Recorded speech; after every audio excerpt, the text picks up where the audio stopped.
We create music.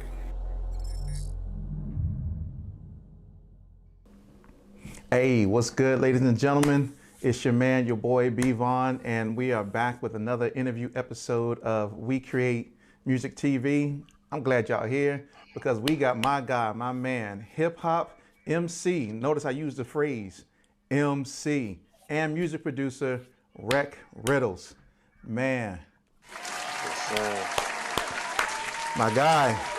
Yes, sir. Yes, sir. It's good, brother. How you been? Man, everything is good, man. I can't complain. You know, like life is throwing everybody curveball, but we gotta learn to swing at those when you at the plate. So yeah, Hey, you everything's got that good, right. man. Can't complain. Can't That's complain, what's up, hanging brother. in there. Yes, sir. Yes, sir. Sir. So man, for those who don't know you, brother, man, just walk us through your musical journey. How'd you get started? And kind of where'd you end up? So just walk us through that whole thing. Wow, that's a long story, but I try to keep it short. Um, so I started rapping at the age of 7. Um, was really big and influenced by the classic golden era. I'm 31 years old, so the time period that I started listening to hip hop is that mid to late 90s time frame. So yeah, started rapping at the age of 7. Wrote my first rhyme at 7. Um, my older brother kept all the dopest and latest and greatest hip hop in the house.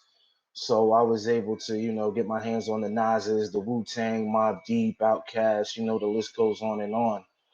So from there, I just fell in love with the music, fell in love with creating hip hop and the ability to share my art, my gift, with people. So from the age of 7 up until about the age of I want to say about 10 or 11, when I got my first recording equipment, the first Mm-hmm.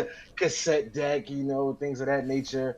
Um, I just started recording myself, and I was fortunate enough to get a keyboard for Christmas. My father got me a drum machine for I think it was like my birthday or it was Christmas as well. And I just started making beats, straight to tape. And that was my foundation. So, Mm-hmm. from that age up into I want to say about 18, 19, I was just honing my craft, just kept working at it, kept getting better, kept trying to perfect it and be one of the best just within my town and my city. So professionally, I really took my leap once I moved to St. Louis from New Jersey. Um, Mm-hmm. I was in a group with my brother, and we were making a lot of music. We were putting out, we put out about 2 mixtapes dedicated to Michael Jackson. So all the music I sampled on that mixtape, and I did all the beats, was based from Michael Jackson's catalog. From the Jackson 5 all the way up into his most recent solo album. But once I got to St. Louis, I decided to really take my stab at it. I was able to connect with a lot of good people and promoters in the underground scene in St. Louis, and from there it's just kind of been on. I've been able to tour all over the country. I've been signed to a record label. I opened up for many hip hop greats and giants. Throughout my Mm-hmm. tenure. So yeah, that's how I'm here now, man. Just keep working at it, and from that tender age of 7 all the way up into to the age of 31, it's just been consistent grind, output, and heart. Blood, sweat, and tears put into the music. So what made you okay? So what made you choose St. Louis from New Jersey to St. Louis? What made you choose that city over some of the other cities? I get that question a lot, because a lot of people are like, you're in New Jersey. I'm right. You're right next to New York. One of the media Mm-hmm. capitals of the world. Why would you go to the Midwest? Well, I actually ended up in St. Louis by default. You know, Mm. um, my wife and I. Well, she was just my fiance at the time, but she got an incredible job offer. One that we couldn't refuse, and we jumped at it. So Mm-hmm. that's how I ended up in the Midwest from New Jersey. Yeah, A yeah. It's lot kind of of like people want to hear that oh, you came to the Midwest for something dealing with music, but that's not the case. the case. It was like, well, the wife got a great job, so hey, Exactly. we just happen to end up in St. Exactly. Louis. Like, all right. And Right. St. Louis has a Right. pretty, St. Louis has a pretty okay I don't, I mean, for those who not watching, we know each other. You know what I'm saying? So, Right, for those people right. who know, I lived in St. Louis for the past, 10 years before I moved to Atlanta in 2018. So from 2008 to 2018, I mean, I was a St. Louis, resident, and that's Right. how we met. And I think you and I Exactly. met at an actual I standard beat battle. You know Yes, what I'm sir. saying? Like, yep, Yes, yeah, sir. that's how we met. But St. Louis has a pretty okay music scene. I don't want to talk Yeah. too much about. I know I do. You know, I do. We're gonna talk about it because you're still in St. Louis, Yes, and sir. so so kind of talk a little bit about that. You were in New Jersey, close to New York. You got Redman. You know Right. what I'm saying? He's straight in New Jersey, which is still one Jersey. of my favorite rappers today. Yes, And so sir. you find yourself in St. Louis, and so now you're an MC, and so now you need to get out there and do what you need to do. So kind of talk about how that played itself out for you, being in that market and in that music scene in the Midwest. And actually, it was a lot easier than I thought it would be because I have a more traditional East Coast sound, and that's not necessarily the sound of St. Louis, or so I thought. I'm a pure lyricist to the core of me, and what I was exposed to as far as what St. Louis had to offer in the hip hop genre was not necessarily the style of music that I present and that I embody. So, once I got on the scene and saw that, there was a bunch of lyricists on the scene, that made it a lot easier. But, what really sparked and jump started my journey in the St. Louis scene was, I just did research. I was able to Mm. go on Google, type in St. Louis underground hip hop, and just try to click on every link that turned up. Once I found one that was that kind of fit what I wanted to do, and that just so happened to be the Slumfest team. Slump, hey, Slumfest, yeah. hey. Well, I you know, but know, hey. right, right. For those that don't know, Slumfest stands for St. Louis Underground Music Festival, and it's a great collection and group of guys and girls that just really help cultivate the underground hip hop Mm-hmm. scene in St. Louis. So once I went on to Instagram and saw a bunch of the things that they were doing, the events, and the actual Slumfest festival that takes place every summer. I just reached out on Instagram, saw that Slumfest was coming up. I hit them up and they told me that they had a showcase that was going to be geared towards I guess you could say, audition or tryout for Mm-hmm. 4 slots on the 2015 Slumfest show. So, I sent them some music in an email, and within I want to say a few hours actually, I got a reply back from my man Rabu, who was, still a Mm-hmm. great, close friend of mine to this day. And they put me on the show. I performed with about, I want to say, 20 to 25 other guys, and I just so happened to win that slot. And the very next day, they had a beat battle for the producers, and I jumped right on that too, being Right. that I am an MC and a producer. And that was another experience that gave me more exposure in the Mm-hmm. St. Louis underground scene. But yeah, no, it's been from those humble beginnings, just reaching out to people, you know, um, using social media as a tool to network, using Google. Um, I was able to transition into just keep putting the work forward. Shortly thereafter, people would hit me up for shows. As opposed to me hitting them up for shows.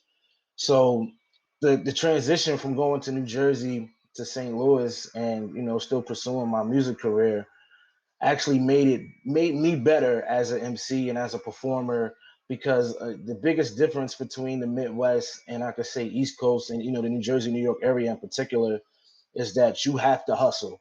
If you don't hustle, if you're not out there active trying to get your music heard, trying to grow your fan base, you know, printing up in CDs and got merch, you're gonna get left in the back. You're gonna be the one that I shoulda coulda instead of being the guy waving the flag. So that's the Mm-hmm. biggest thing I learned from the Midwest, being out here, and that's the biggest takeaway I got from being in the St. Louis area. It made me a better performer.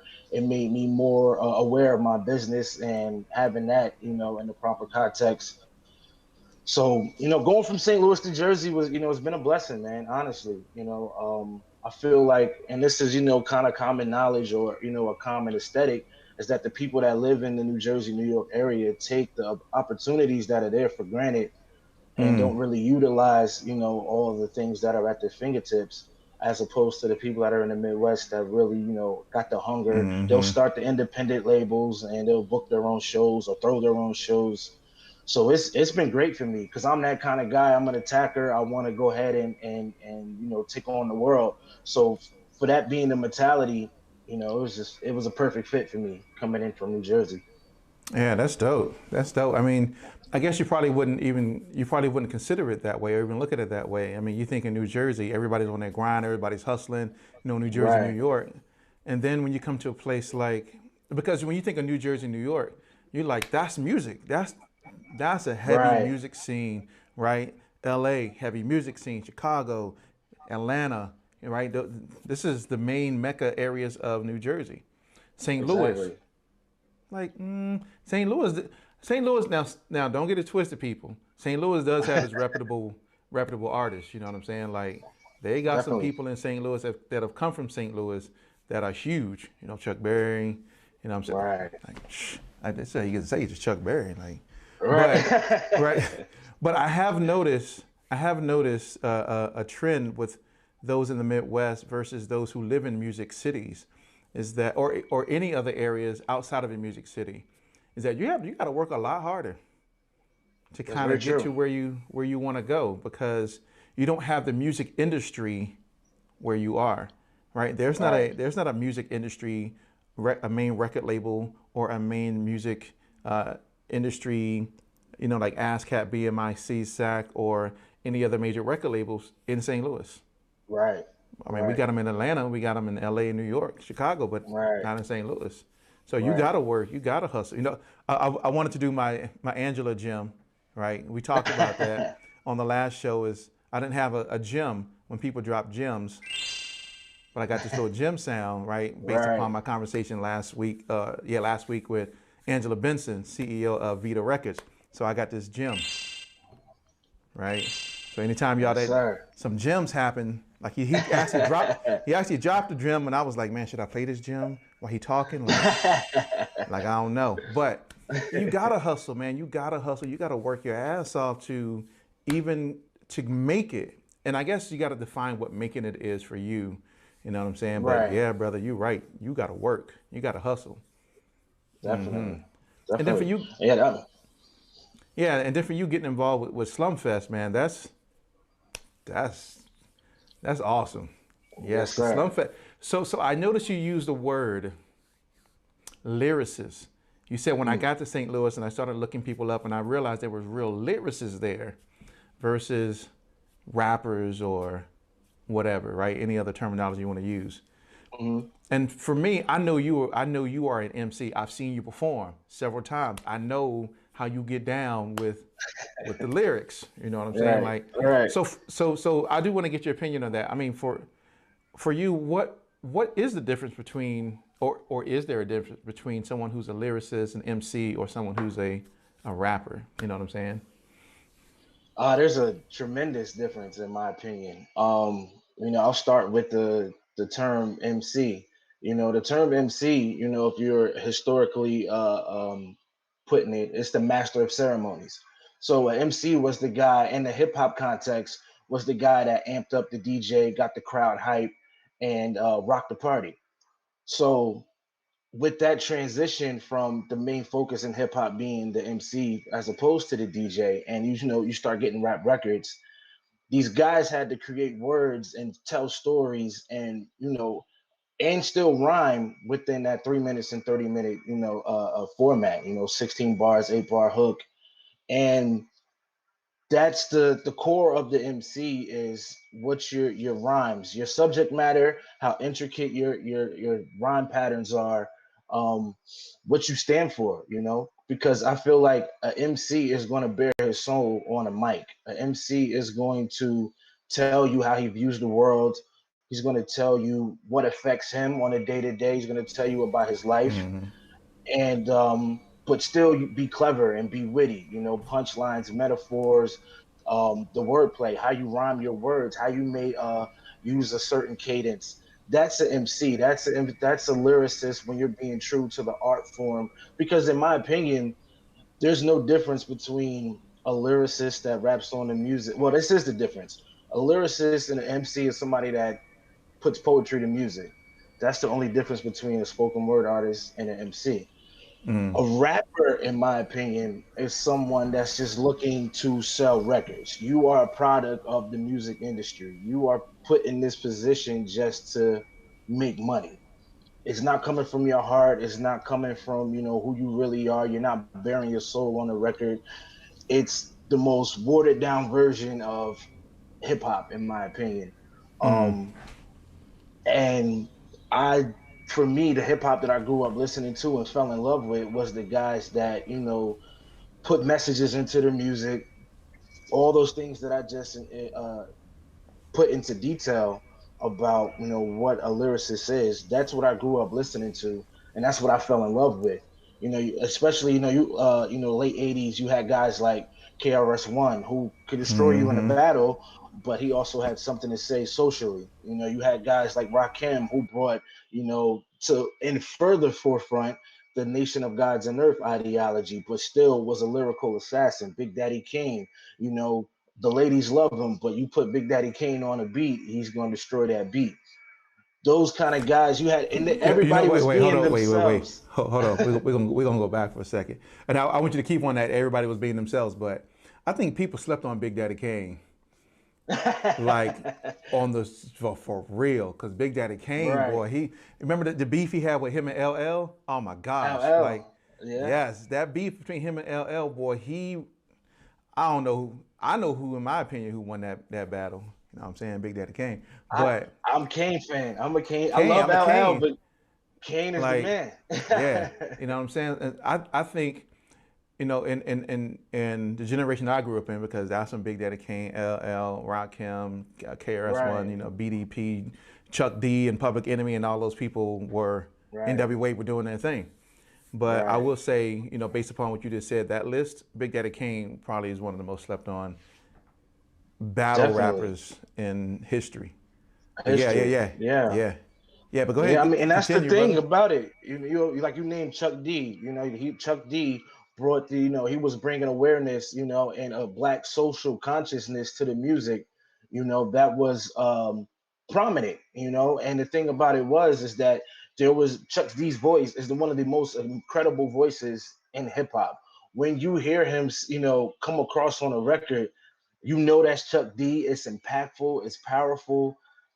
These are the guys that I feel like laid the foundation for guys like me to, keep that tradition going and keep waving that flag for, the true school hip hop. Now, at the same time, I understand that there's a place for, the term or the idea of the rapper. Because sometimes you just want to have fun. Sometimes you just want to, sometimes ignorance is entertaining, but as far as for me and how I want to impact the world in the music world in particular, I want to put myself in the music. I want people to listen to my music. I want them to say, I know who Rec Riddles is. I can listen to one of his records and I can know how he views the world, what's going on in his life, and how he feels about what's going on in his life. So I mean, lyricists and rappers, they both have their place, but I lean more towards the lyricism. You know what I mean? So how do you feel about today's, hip hop scene? As far as having lyricists and rappers. I mean, do you feel that today's music scene tends to sway more to one or the other, or do you feel that we kind of have that mix? That we got people who are real lyricists out here still dropping game, Right. but we got people who are rappers and kind of really just out here to make money. I think it's a nice blend right now, honestly. With the internet being, the thing that it is, um, there's no reason for anybody to kind of get lost in the shuffle. I mean, even though, still to this day, the major labels and the corporations are going to win that war as far as exposure, but there's a nice blend of people that are, sticking to the true school and are concerned with lyricism and want to be, known as a lyricist. But then, you also have your side of rappers. I mean, and it's easy to find both nowadays, with the internet, so I feel like it's an even playing field, and I feel like, at this day and age in 2021, there's a place for both. There's no reason why we should have these debates that we used to have as kids. Which better, Mm-hmm. which is better. Mm-hmm. So I mean, when you got people like Kendrick Lamar out there, J. Cole, but then you also have Little Yachty's and so forth and so on as far as the rappers go. I mean, Spotify. You can find them both on Spotify. You can find them both on Apple Music. So there's a nice blend. Mm-hmm. It's with especially with the technology that we have now. It's easy to find both sides, and both sides can equally share the same space. Yeah, I believe that. I believe that too. I mean, because even back in the day, we kind of had. I I think we had more lyricists back in the day than we did rappers. Definitely, Definitely, I think definitely. we because I think it was a different atmosphere between them. I think it was a Mm, different time where you had to be somebody who was able to drop lyrics, who was able to tell a story, who was able to use your similes and metaphors and all these different wordplay strategies right. differently. You know what I'm saying? Like when you think about lyricists, oh yeah, you had to do that, and it's so Definitely. weird. It's so weird that I think more when I think of the term lyricist, I think more people from I think more people from New York and like New Right. Jersey. Right. You know what I'm saying? Right. Like you like oh yeah, that's an MC. Oh, that's somebody from New Right. York, New Jersey. I don't Right. necessarily equate that to. Sorry for people watching, y'all from these areas, but when I think of like even living here in Atlanta, I was like, yeah, I don't think of them as lyricists. I think of them as rappers. Now, don't get it Right. twisted. Three Stacks to kill you. You know what I'm saying? He's Exactly. to me, he Exactly. is a lyricist, right? Even though Hmm. people will kind of categorize him as a rapper, but that boy would, yeah, that's yeah, Exactly. yeah. I just feel that I'll be honest, I miss that era. I miss that era when there Yeah. was more lyricists than rappers. People, you could turn on the album, and I could listen to Paid in Full, and I could get a clear message from Rakim. You know what I'm saying? Like I Right. knew what he was talking about on microphone fiend. Like you just know, like Right. Right. lyricists. I kind of miss Right. that because I think nowadays I hear if I want to hear real lyricism, I just go to my phone and play a my hip hop playlist. Right. That's where I hear it. Right. I hear my Kendricks, Right. my J. Cole's. I hear old school hip hop on there. Yeah, I just don't hear it as prevalent today as it used to be, and I kind of miss Right. that. Definitely. Yeah, and I'm not a Definitely. rapper. Trust me, I'm not a rapper. I am an R&B guy. You know what I'm saying? Like I'm an R&B Right. head, but I do miss that lyricism. True. I don't know if I want to call it true hip hop, Right. but yeah, I do miss that. Yeah, Definitely. yeah, yeah. Definitely. Man, so talk about for you just some of your biggest challenges, man, that you faced in your career so far, and what did you learn from some of those? Hmm. The biggest challenge I would have to say is, um, and this, some people might think this is kind of funny, but the biggest challenge for me was finding my niche audience and how to market to them. In today's, demographic, well, not today's climate, I'll say, it's hard to find because the world is so big. You got 100 million rappers out there. The internet is flooded with music. It can be tricky to find your niche demographic, the people that the gender, the age group, from between 18 to 35 or 14 to 21. It was hard for me to find that group of people. But once I was able to find out, through statistics and all the things that come with having a digital distribution, once I found out, where these people were, their age groups and things of that nature, that helped my touring. But then I what that helped me learn, because in today's climate, you really just, as far as being an independent artist and being, be honest with you, DIY, so where, I'm doing a lot of things myself. It was a hard thing to overcome, and but at the same time, you have to have that core fan base, that core group of people that are going to support you when you release music. They're going to go, click like and subscribe, because we both know how important that is in today's climate, or that's going to come and see you at a show. So that was one of the hardest things for me to really overcome, because how important that is.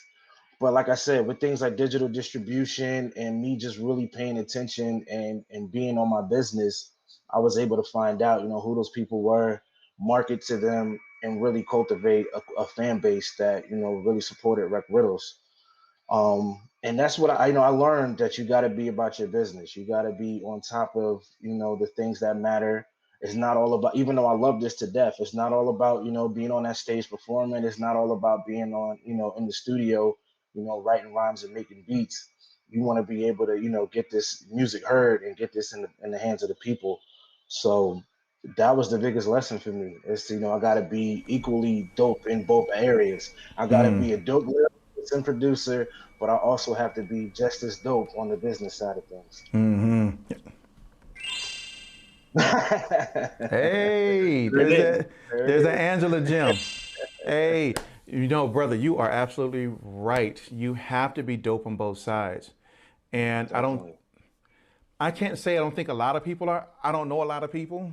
You know what I'm saying? I don't know every music person in the world, but I can tell you from my own experience, the people who are successful, and depending on what that definition of success is for you, are the people who are on both sides, who do both sides, right? They may not know every ounce about the music business, but they know enough, right?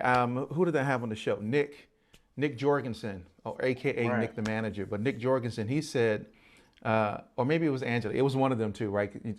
Somebody said it's all I know, is that you have to inspect what you expect. Probably Angela or Nick. It's one of them. But you got to inspect what you expect. And so if you don't know enough about the music business side, how can you really know where you are in your career? If you don't if you don't have goals, if you don't have an overall vision for where you're trying to go, if you're not looking at digital distribution data and trying to identify your audience and your market niche and things like that. So you have to do both sides. Independents wear many, many hats. It's the days of the record label doing all those things for you. Gone. You know what I'm saying? Like gone. And Angela and I did have this conversation on the show, but those days are gone. Like you have to wear multiple hats. You have to be the CEO of your brand. You have to be your own marketer, your own publisher, your own, everything. Everything, you know what I'm saying? You got to be the person that creates your own graphics if you need to do that. Right. You know what I'm saying? Right. So I mean, it's funny you say that, because yeah, I do every album cover, every project I put out, I've done the cover for it. I've had to, be in the house and press up my CDs, or, make the merch, the t-shirts and things of that nature. So like you said, we wear many hats being independent. And at the same time, being that I was signed to a label, for about a year, I realized, and it was an independent label, shout out to Royal Crowd Records, much love to them. But that showed me that even when you are signed to a label, you still have to be on top of your business. You still gotta be able to know what you want, know how you want to present your art to the world, and really just have a iron will, to where you got to be on top of the things, and know how you want to present yourself, because like you said, we are, as being artists, we are a brand, we are an entity outside of just being artists. So this is definitely very, very important. That's one thing that I got to tip my hat off to, the I Standard crew, Jay Hatch, hey, Thurl Collins, Premise, the whole, because they really showed me, even though, I was going there to learn how to make better beats. I was fortunate enough to, go to the things like beat camps and learn so much about the actual music business, the inner workings and how as a producer I can, navigate that. But then I had to flip that and say, all right, I'm an artist and a producer. How do I take this knowledge and these gems that are being dropped on me and incorporate them? But luckily, those guys are very transparent. They'll tell you exactly what you need to hear and help you, navigate, this treacherous water that is the music industry. Yeah, you're right about that. They will. Yeah. They did. They definitely help you navigate. And I used to love going to the beat camps and to all the different beat battles and things that they had. I'm not saying Right. that I'm not saying that I took second place at one of them, but you know what I'm saying. Just, you know You what I'm saying? did. Like You did. I did. I took second place at one of them. You know what I'm saying? Like you know, I do my thing on I do my thing on the pads. You know. Definitely. Definitely. Shoot, wait, well, hold up. I wasn't the only one who won something though.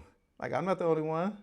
You know what I'm saying? Like there's tons Yeah. of people, tons of like. But yeah, I did. I won that one in St. Louis. Yeah, well, Yes, sir. it was just 1 point between me and the other dude. 1 point. They could have Yeah. gave it to you, Yeah. boy. You know Yeah. what I'm saying? But that was so long ago, man. What's so Right. crazy? It was so long ago, and the guy that actually won, by 1 point, he Mhm. he doesn't do music anymore. Oh, wow. Really? Yep, he does not do music anymore. Wow. I texted him one day, and because you know how it is, when you find people that are at Right. beat battles, and you're like, oh, you dope, oh, you dope. Hey, we should join up. You know what I'm saying? Like, Exactly. and so we had talked about it, but yeah, he doesn't do music anymore. He went to be he went into business management and went into corporate Wow. America. Yeah, I was like, Wow. so technically I won, but Yeah, definitely.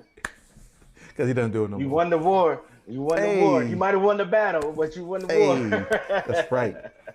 That's right, man. So I want to go back to something you said. I want to talk about uh, your experience with it and kind of give those who are watching just some additional some of these Right. gems Right. Definitely. on the business side, right? So you talked about looking at digital distribution data and finding and determining what your overall niche market is and really finding your audience. Like, how did you do that? Like, what did you use? How did you come across this information? And how did you use that information effectively to help grow your own music career?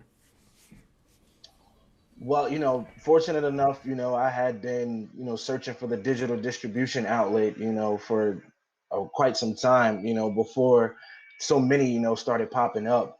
But, once I got on the digital distribution thing and started seeing, my Spotify streams and where they were coming from, um, that was really, I mean, fortunately, with Spotify, for artists, the app, if you don't have that app and you're an artist, you have digital distribution, please get it because they break down how many streams you have, where they're coming from, as far as city, as far as state, as far as country. They break it down to, the age group, between, 18 to 65, I think is the oldest they have on Spotify artists. But that showed me, who was listening to me more, how I was reaching them, whether it was from organic, they just so happened to stumble across my music, or they were going directly to my page and, clicking play, or if it had come from any of the Spotify playlists, or, release radar, any of those things. So once I sat down, collected that data, saw what, where my strong points were, I was able to start using things like Facebook ads, Mm, Instagram ads, things of that nature, and started targeting in my promotion on these specific social media websites, targeting that age group that was listening the most, targeting that city, that country, or that state, that was listening the most, and then also throwing in when I made my promos music or artists that were similar to that I feel were similar to my sound, and see, if my streams would grow, if they would decline, if I was getting any kind of traction to my page, getting more likes, getting more followers. And then, gathering all of that data. It sounds like a lot, but it's very important. gathering all of that data, and then I would effectively tour by using this data. I would say, okay, they're listening to me a lot in Chicago between, 18 to 35. They're biggest, they're fans of Run the Jewels, Nas, and Kendrick Lamar. Okay, now let's go there. Let's try reach out to some promoters, via social media or via email. Try to get us a show there, or reach out to some of my friends from Chicago. Try to get on a bill. Try to maybe build a show around me. Let's go to those markets, perform, and then once I get to those markets and perform, I have a thing which I feel all artists should have if you're performing live, which is an email list at my merch table. So when people come to the merch table, people come to my merch Right. table, I have them sign, write their name down, put their email address. And also, what's another thing that's important about merch when you come to these cities, people are easily, information is coming at people 100 miles a minute. So you can easily be forgotten. So the important thing about having merch for, especially for me was, number one, I'm traveling. So to have something to sell, to put a little money in my pocket doesn't hurt. A little gas money is, goes a long way. But on For real. top of that, these people are leaving the show with, a CD, a hat, a T-shirt with my name or my face on it, so they become walking billboards. And then they also remember who you are. Oh yeah, I got that T-shirt, that Rec Riddles guy. Oh yeah, let me go look him up on Spotify. Let me look him up on Apple Music. And then I also have their email list. So what I would do with this email list is, anytime I had something new coming out, whether it be a music video, whether it be a new single, whether it be a new project, I would actively use email marketing to let these people know that this new material and this new project was coming out. And that's how I stayed in touch with them. And that's how I was able to cultivate that fan base of people that were constantly being in tune with what I had going on, whether it was a show, CDs, new music, or whether it was a new video. And that's how I cultivated my fan base through all of those analytics and statistics. And I mean, that's kind of how I've been able to sustain, being like I am an independent DIY artist. I was able to cultivate that fan base. Yes, sir. Yeah, look. Yes.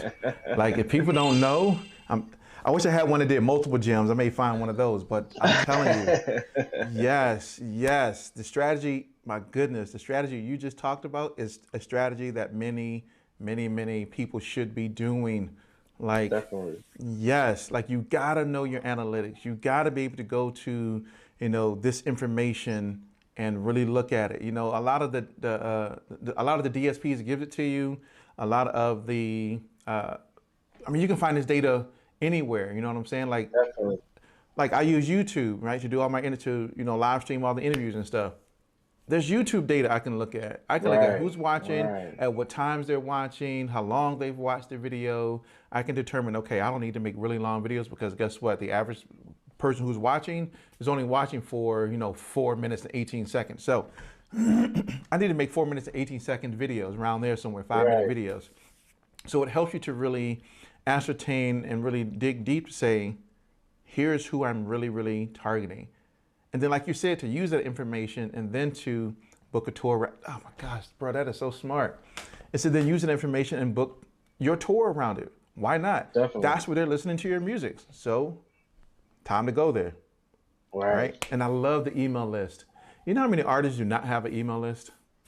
I've seen ton. I've seen, and fortunate for me, I'm the kind of guy that I'll give you free game. So even though the game is to be sold and not to be told, but I'll give guys free game. You know, especially guys that I see that have something. I don't definitely don't claim to be a Russell Simmons or one of those guys that has a lot of knowledge, but I'm in it with you and I've experienced a lot of things. So when I see guys that don't have certain things that I feel are really, really important that could help them, push them forward, I'll always try to drop those jewels on them. But I do see a lot of guys that shows, that don't have an email list or don't have something to give to the crowd. If people are, attending the show, you want to make sure that you're rememberable, That's whether right. it's your stage show, because I've seen that happen too, guys that just kill it on stage and then people remember them from that. But like I say, information is constantly, it's fleeting, and it's constantly coming at people, all Hmm. day, every day.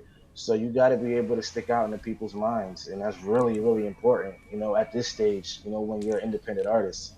Yeah, because there's a lot of people that are out there that are jockeying for that space in that person's Right. mind. You know what I'm saying? Like there's rappers everywhere. There's lyricists, not everywhere, but That is true. but you know what I'm saying? And our minds are filled with so much on a day-to-day basis Right. that you have to remember people sticking out, you know, and you got to do things to remind them. And that was honestly Right. that was one of the reasons why I moved from St. Louis to Atlanta, is because I hated reminding people who I was when I would come to some of these events. They'll go, you're.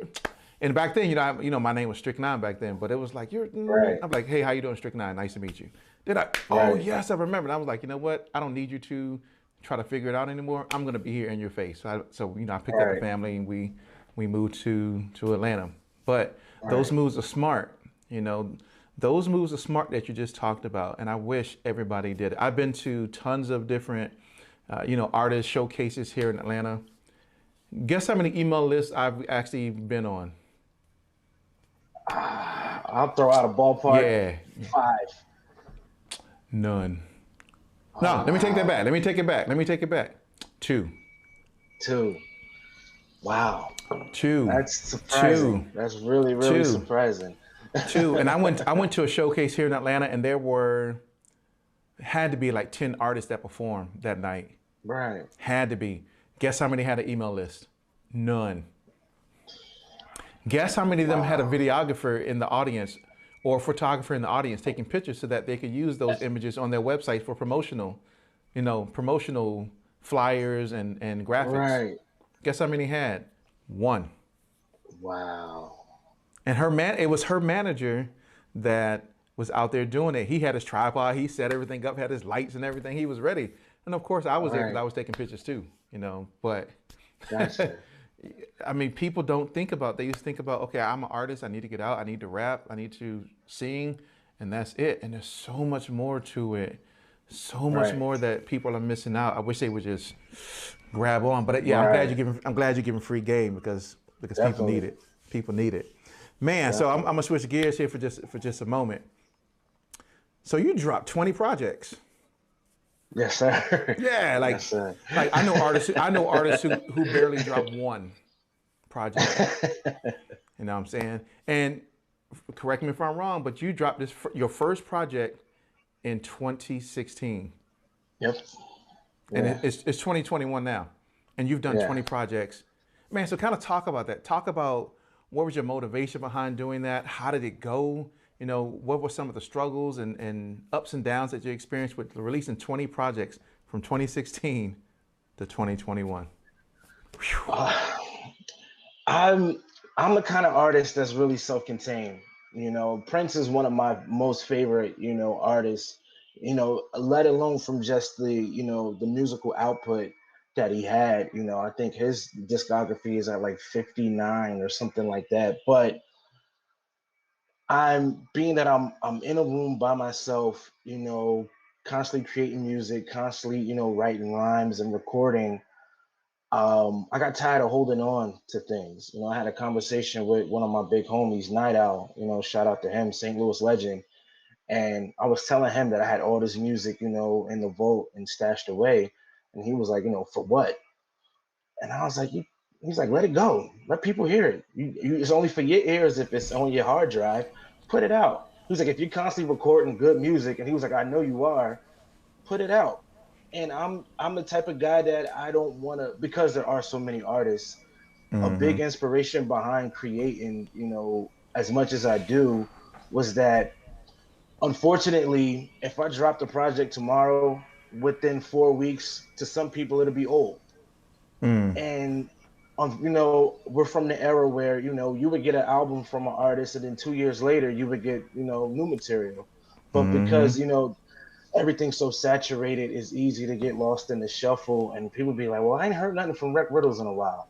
And I don't like that. I want to stay with fresh new Right. material, in people's face, constantly giving them something new. But yeah, I'm a workhorse. I love being in the studio. I love creating new music. It's just it's something that I just got to get out of me, kind of. It's like my Mm, therapy almost to a point.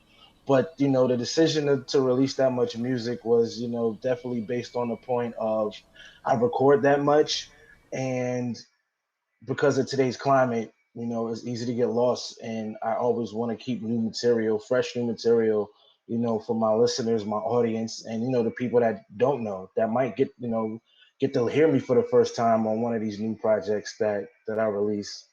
But it's definitely not easy because I am so self-contained to where, like I said earlier, I do all the graphics. Um, I direct a lot of my videos, along with my videographer. He's been holding me down for a very long time. Lamar Wildlife, shout out to him.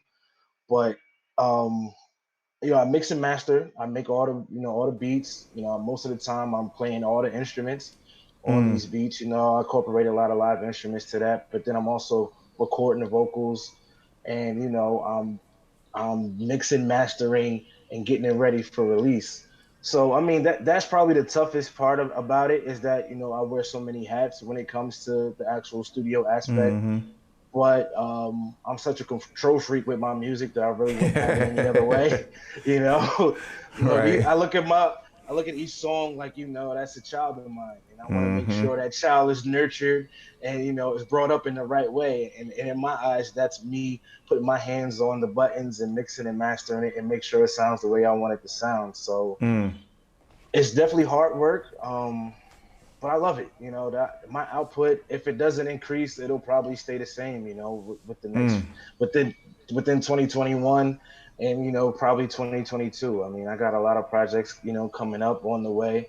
I got one with my brother Gunsmoke Jones. We're called the Mercenaries. We got an album coming out called Thou Shall Not Kill. That'll be coming out, if not late spring, early summer. Okay. Um, and I just dropped my first project of the year in January, the Basement Tapes 2, which is a complete Mm-hmm. instrumental album. But it's just constant music, constant product for people to consume and enjoy. That's just kind Yeah. of been my ideology, since I've started to do it. So it's definitely going to stay that way. Yeah, for sure, for sure. I mean, you're a workhorse. You know what I'm saying? Yeah, So I mean, definitely. that's what people would expect of you, people who know your music and the caliber of music that you put out. They would expect, Right, projects after project after project. But some right. people would say, you know what, that's too much music. Like Yeah, you trying to bombard me with a whole lot of music, you know. And I kind of feel maybe how you feel. It's like, well, why not? You know what I mean? right, Like, here's some more music because you are right, right. I mean, back then, you would get paid in full from Eric B and Rakim. You know what I'm right, saying? And then 2 years, 2.5 years later, you'll get like Mahogany. right, You know what I'm saying? It's right, like, yo, where you been? I needed right. more music from you. And you know what I Right. mean? And I got to go listen to Paid in Full for a gazillion times because he has no more new music, or I got to go Right. listen to whoever. But I think today, and to me, that's like the Russ approach. You know what I'm saying? Mm. Like Russ released 52 songs, which is so crazy. A song a week. Right. You know Also what a I'm saying? week. Like a song a week, mixed and mastered, Right. ready out the door, right? But it's Right. beautiful. It's beautiful that your process is self-contained because you have a systematic process down, right? You have your systems in place that allow you Right. to pump out music the way that you're doing it. You don't have to wait for this engineer who may be working on other projects to get to your project, or this mastering engineer, or this graphic design person. You can do all the things that on your own and kind of set your own schedule, which allows Right. you to pump out music consistently, right? Exactly. And so you have the freedom and the flexibility to do that and to kind of be your owner of all of, and plus you own your own masters anyway, right? But Right. That's kind of how to that's kind of how it yeah, started. I got tired of waiting on people.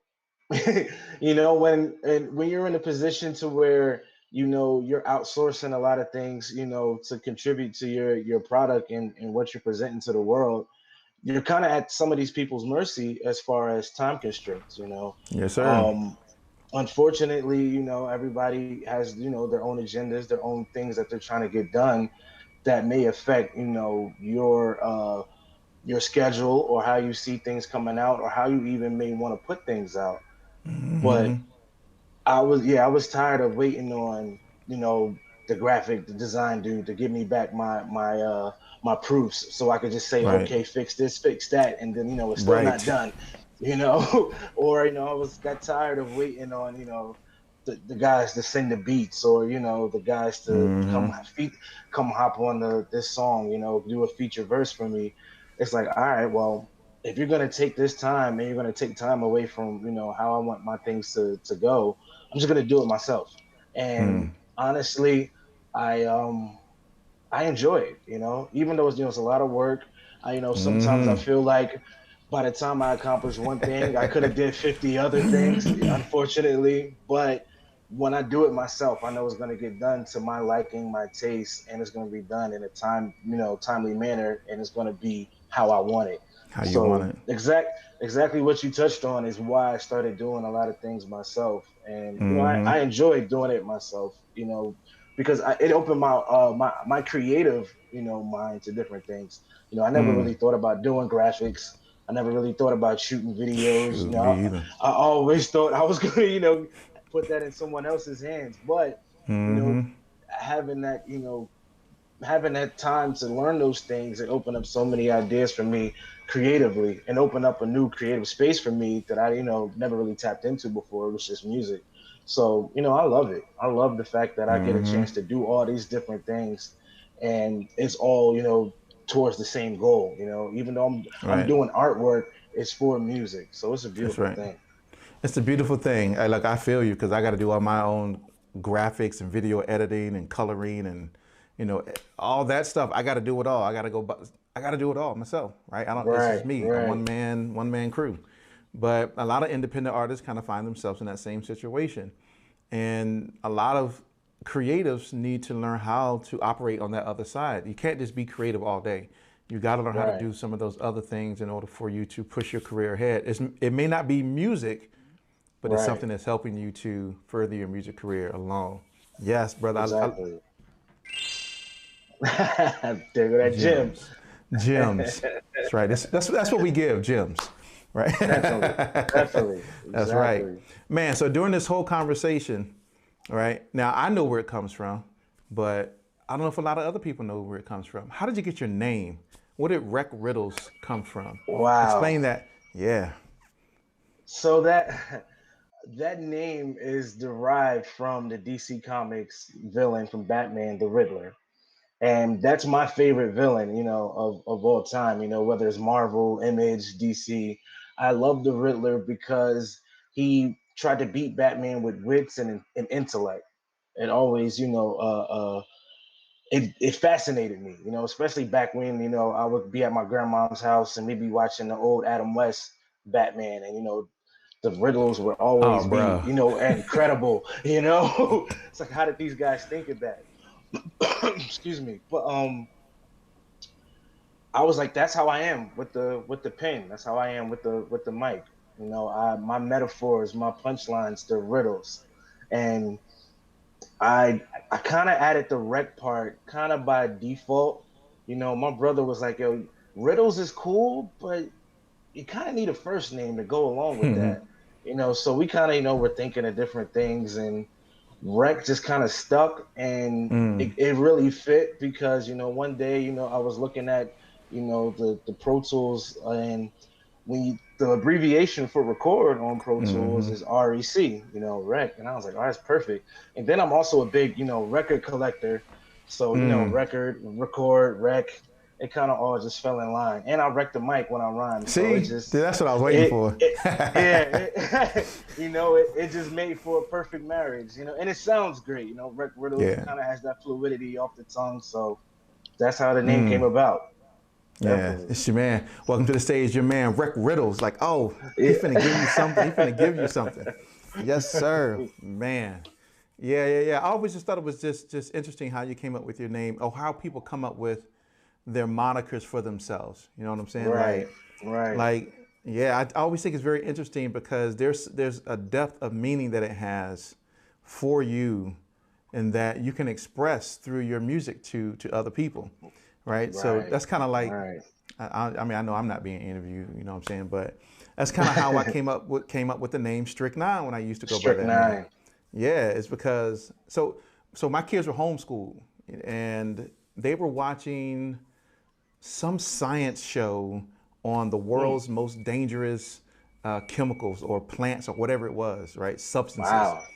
And I just happened to walk into the room when they were talking about strychnine. And it struck you. It stuck. And so I was sitting there like, what strychnine? Like, this is, and I was looking for a new name. And I was like, Mm. strychnine, but it was so crazy, right? And I think you heard me tell this story at the beat battle. But Yup. it was just weird about what the poison does to the body. And I was like, yo, wait a Right. minute.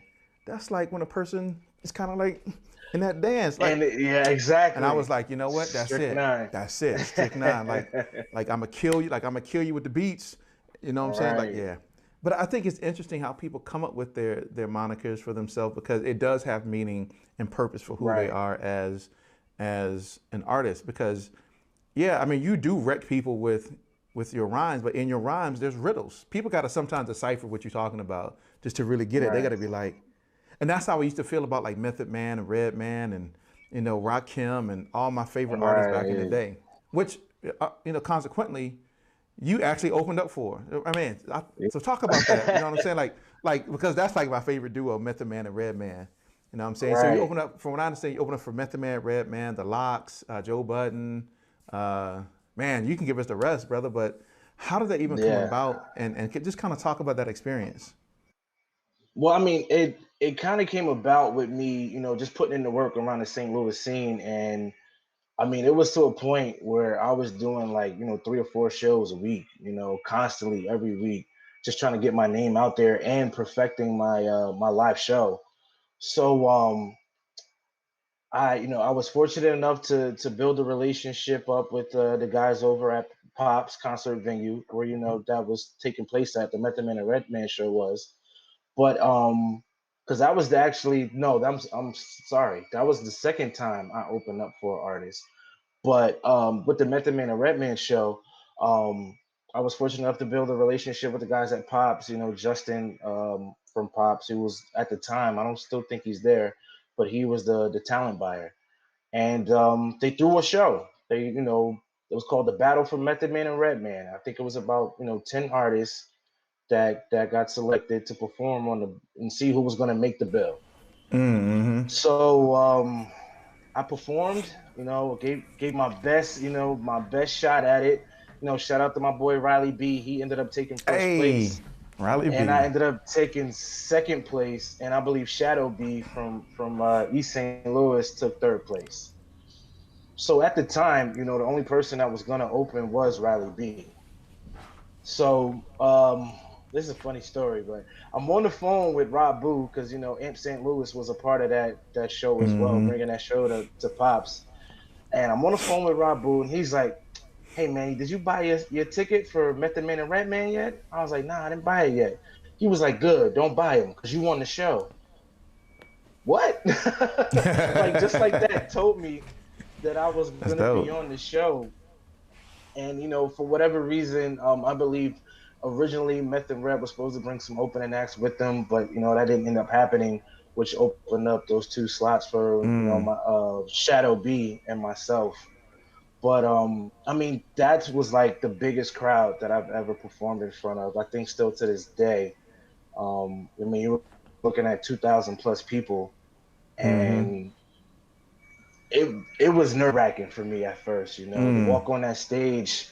I'm used to more intimate venues at this time. I'm used to Right. maybe, anywhere between 50 to 200, 300 people. But it gave me a rush, when I walked on that stage and said, I always start off my shows with this, and that's if you love hip hop, make some noise. And I always get the crowd involved. But the sound man, the light guy, just so happened when I said, if you love hip hop, make some noise, and the crowd roared. he flashed the house lights onto the crowd, and that's when I really was able to see the sea of people. And I was Yeah, like, wow. oh, I kind of got stage fright for a moment. I was like, Mm, that's a lot of people out there. But then I threw on my game face, and I went out there and killed the stage. And for me, that was like a dream come true, because Wu-Tang Clan is my favorite rap group of all time. Method Man is one of my favorite, MCs of all time. hey, me And too. same thing with Redman, being that, I'm from Mm-hmm. Newark, New Jersey, and Redman is also from Newark, New Jersey. To open up for those two guys, was and then also, get a chance to interact with them as well, even Mm. later on down the road, and I was able to build a relationship with Wu-Tang.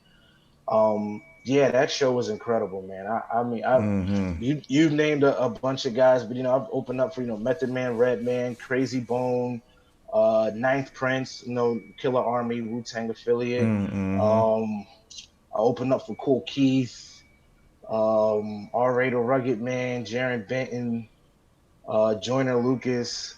It's a long Yeah, list. yeah, yeah, yeah, It's a yeah, long list. yeah, yeah, yeah. you know.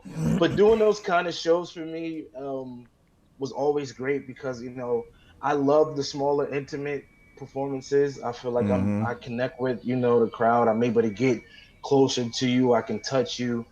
But at the same time, performing in front of that many people and having that many people, enjoying what you're doing on stage, and coming up to you after the show is done, after you get off stage, it's really no feeling like that with that many people. Yep. It's incredible. I mean, it's it can be nerve wracking, because you're like, yo, so many people here. I can't really look in their faces to really see if they're enjoying it or Mm-hmm. not. So you kind of got to gauge your performance by just noise. But I love it. Having the opportunity to Yeah. open up for those guys, and and in a nutshell too, that exposes you to a bigger crowd, because there's more people there. And you never know who might get a chance to hear you. Somebody's tour Right. manager might take a liking to you, the DJ, whoever, and you're able to make some industry connects in that kind of a situation too. So That's right. And you it's get that it's a email. great experience. Look, and you got the email list. And exactly, and you got that. So that's another thing. You got that many people there who you could have go through, 2, 3 sheets of paper with Yep. your email list. That's right. Hey, But it's that great kind of a opportunity. situation. Great It's opportunities. a great So opportunity. I mean, I love touring, and I was able to tour with Trife Diesel, who's that's like Mm-hmm. my big brother now. That's a Ghostface affiliate, Prodigy, Wu Tang affiliate, and we did a whole Midwest tour back in 2018, and Oh. that was really the spark of my whole affiliation with Wu Tang. But yeah, just opening and being able to learn from those guys, watching those guys on Mm. stage, after I just got done performing. Like, if you Right. ever get a chance to see Method Man and Redman live, I you're did. going to I a did. show. It's nothing like a good hip hop show where there's energy, there's crowd participation. Mm-hmm. They're busting their ass on the stage, and it's all for your enjoyment. So yeah, I Mm-hmm. love those kind of shows when I get a chance to just sit back and watch some of my idols, and I get the chance to study and kind of take Yep. mental notes to where, all right, I like how he did that. I'm gonna incorporate that to my set. Next time I get Mm. on stage. Yeah, see, So learning it's opportunities great. too. Exactly, Yeah, yeah, exactly, that's dope. That's dope. definitely. Yeah. Oh, I saw Meth and Redman in concert, but it was like fresh Meth, fresh Redman in concert. You know what I'm Ah, saying? Like Redman riding gotcha. his bike, riding his bike through the kill center, and we're like, hey, you can't ride your bike, Red, through the thing. Redman's like, you know what I'm saying? Like, yeah, but man, still to this day, Method Man and Redman are still my favorite. Blackout is Yeah, still the dopest today. I'll definitely. put any song that we came out, like I made it, they came out with back then against songs today. Oh man, songs Right, still go, definitely, man. definitely, Yep, man. So we've been talking for a while, my brother. It's great once again to see you. You know what I'm saying? Like definitely. face to face, versus just pictures on Instagram and stuff like that. But man, Right, right. what advice would you give to anybody that's trying to get into this music industry? What would you tell them? That's a lot of things I would want to say, but I'll keep it short and sweet. Um, Stick to your guns. If there's some things that you feel like you shouldn't do, that people are trying to convince you to do, and you feel like it's not for you, it doesn't fit your situation, don't do it. Um, I mean, that's like one of the biggest things I feel. A lot of people get lost in the industry because they're pleasing too many people and not trying to really please themselves. So just stick to your guns, do what you feel you should do, and just have a will of iron, because this industry is not for weak-hearted people. It's not you're gonna get knocked down on your ass a bunch of times, but you got to just keep getting back up. I feel like you really gotta love it. So if you love music, you love creating, you love being an artist, keep going. Don't give up. I mean, I've retired about 50 times by now, um, because this game will knock you down. But keep going. Um, Another thing I would advise is surround yourself with good people. People that have your best interests at heart, people that want to see you win. And not just doing it so they could go along for the ride. Try to weave out the people that aren't there for you and just want to be leeches and latch on to you. But know your business. As read as much about as you can about the music business, about your music business, and just study the game. Study what's going on as far as the technology of music. Study what's going on as far as how music's being promoted and how people are consuming music. I mean, that's like with the way that the game is going now, the way that the culture is going now with music. People aren't buying records; it's all through streaming. So try to stay on those streaming platforms and stay in people's face as much as you can. Learn how to get on those Spotify playlists and try to get it on those try to get those because that's how things are going. But yeah, just always have something to give back. It's each one teach one. I mean, it's a melting pot. Everybody has something to add to this music. So, just try to give back to the people that are in your community that are doing music, the younger artists, the underground scene in your city, and cultivate that. Build it up as much as you can, because a lot of the times when people hit the scene and they're the breakout stars, there's a whole laundry list of people in their neighborhood and their city that's ready to go. So yeah, just build up the scene in your city, support it, and give as much back as you can. And I think you'll be if you follow those things, I think you should be successful, or gauge your success how you want to, because everybody's idea of success is different, but pretty much those things I think are standard, and are things that I've applied to my career that have worked out for me, for the better. So that would definitely be the top things I would tell somebody that's trying to pursue this as a career. Definitely. That's what's up. There go Hey, that gym again. gems, like gems. I'm not gonna add anything else to what he said, because I mean that's tremendous advice for anybody that wants to get into this music industry. Man, so where can people find you and your music? So, across social media, is rec Riddles,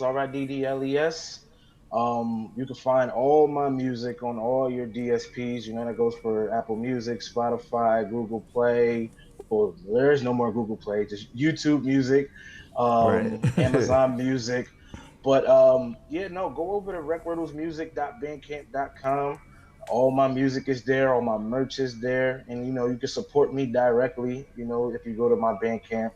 But yeah, social media, rec_riddles, and I mean, I hate to say this because it's cliche, but you can Google me, Rec Riddles, and you can find everything there, man. But definitely recwordlesmusic.bandcamp.com. Definitely. Yeah, brother, that's what's up. That's what's up. Yeah, make sure you check him out, bro. Oh my gosh, y'all don't even know. Matter of fact, I wish this was like, I wish I was like Sway, like right now. You know what I'm saying? Because I would ask you to spit like a quick something for the people, just so they know the caliber of lyricism. You know what I'm saying? But I don't have any music that I can just throw up here Right, right, and right. kind of how you do. I mean, unless you want to freestyle it, you know what I'm saying, without no music. You know what I'm saying? Nah. But but man, like now that's up to you though. Like I'll stop it if you want to do that. No, you got me in the hot seat now. I got you in the hot seat, like oh shoot, I gotta do some stuff. Like wait. Look, I know how I know. Look, I know how I feel when people ask me to sing, and I'm like right now, you want me to go right now? Like today, I don't know about that. But man, like y'all make sure y'all go check out Rec Riddles. Killer lyricist, y'all. I'm telling you, killer lyricist. I had a chance to see him perform at Cicero's, rest in peace. And oh yeah, man. I know, right? And he killed it. Missed that place. I know. Thank you. I know. Thank you. I had a chance to see him and Accurate the Wise. Oh my gosh. Yeah. They shout out to my bro Act, man. They murdered it. Which I still need to get him on the show. He need to be on this. He probably watching. Yeah, right. Watching. He probably is watching. Yeah, you need to be on here, right? Accurate. Yeah. And I talked to him a couple times already, but man, brother, it's great to see you. It's great to chop it up with you. It's great to learn learn a little bit more, but for them to learn a whole lot more about you and who you are as an MC, as a lyricist, and as a producer. You dropped some amazing things today. Man, I appreciate you being on the show and kind of just sharing your time with us. Appreciate you, man. Yes, sir. Thank you. So stick around for a moment, and I'm going to close this up.